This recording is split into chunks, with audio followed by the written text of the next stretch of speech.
সমস্ত প্রশংসা মহান রাব্বুল আলামিনের।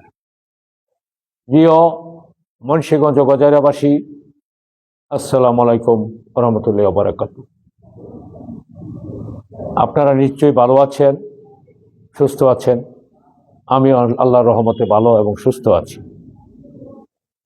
প্রিয় এলাকাবাসী, আগামী 12ই ফেব্রুয়ারি ত্রয়োদশ জাতীয় সংসদ নির্বাচনে আমি মোহাম্মদ আরিফুজ্জামান দিদার জাতীয় পার্টির মনোনীত প্রার্থী হিসাবে আপনাদের দ্বারে দ্বারে গিয়েছি।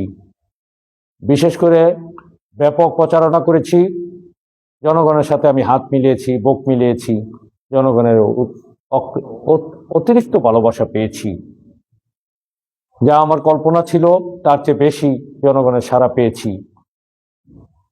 আমি মুন্সিগঞ্জ গজারিয়াবাসী সবাইকে উদ্দেশ্য করে বলবো, আগামী সংসদ নির্বাচন আশা করি একটা ব্যতিক্রমধর্মী সুষ্ঠু নির্বাচন হবে।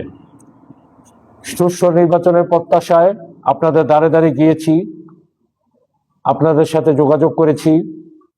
আমি আশা করি মুন্সিগঞ্জ গজারিয়া আসনে জাতীয় পার্টিকে আপনারা বিজয়ী করবেন।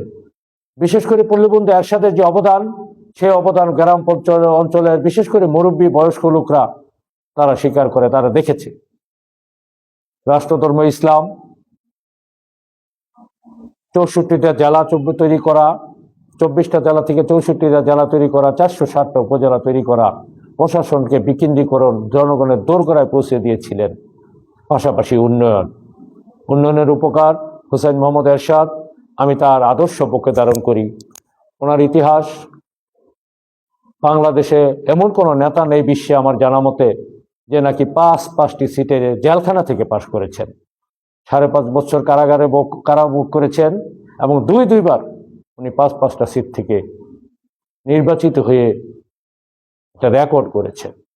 কিংবদন্তি নেতা এরশাদকে আমি সালাম জানাই, তার জান্নাত দাবি করি। আল্লাহ যেন তাকে জান্নাতের উচ্চ মাকাম দান করেন।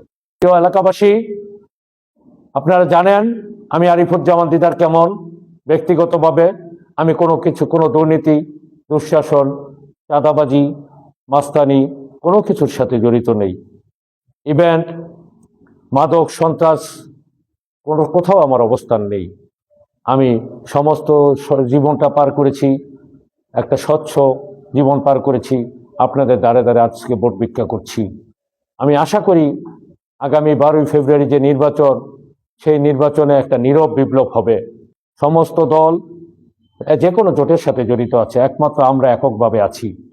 আমরা আশা করি জাতীয় পার্টির, বর্তমানে জাতীয় পার্টি যে জাতীয় পার্টি গোলাম মোহাম্মদ কাদেরের জাতীয় পার্টি প্রেরিত করেছে, 12 তারিখ সকাল সকাল সবাই যাবেন এবং সুষ্ঠু নির্বাচনের প্রত্যাশা করি নির্বাচন সুষ্ঠু হবে।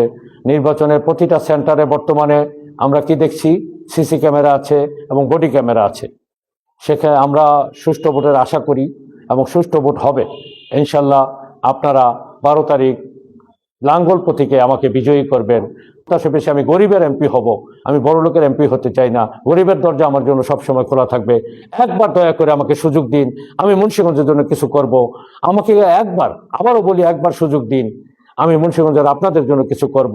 আমার দরজা সবার জন্য খোলা থাকবে। পল্লী বন্ধুর সম্মানে, জনবন্ধুর আহ্বানে লাঙ্গলে ভোট চাই সবার।